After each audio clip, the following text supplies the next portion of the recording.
Satuan Reserse Narkotika Polres Aceh Utara menggagalkan peredaran narkotika jenis sabu dengan menangkap 2 orang tersangka di Kampung Menasah Benon, Kecamatan Syamtali Rabayu, Aceh Utara, saat sedang melakukan transaksi di kandang lembu pada Senin kemarin 19 Februari 2024. Dari tangan tersangka, petugas turut mengamankan barang bukti berupa 1 bungkusan sabu seberat 1 kg yang diperkirakan seharga 280 juta dan 2 unit sepeda motor.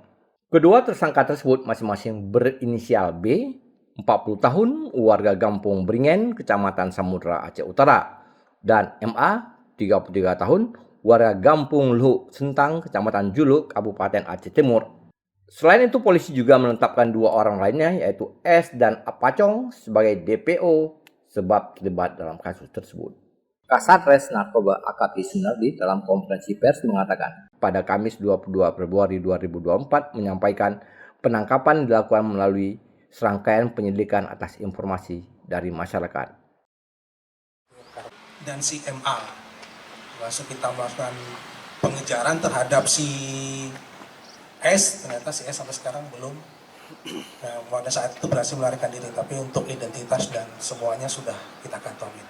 Ya, berharap dalam waktu dekat ini kita bisa berhasil mengungkap atau menangkap si S tersebut. CDPO, Pak ya?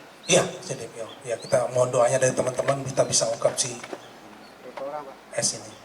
Untuk sementara 1 orang, karena yang pemilik barang itu si S. Untuk kepentingan penyelidikan dan penyidikan lanjutan, 2 tersangka MA dan B telah ditahan di rutan Polres Aceh Utara. Dari Aceh Utara, saya Polwari melaporkan untuk Puja TV Aceh.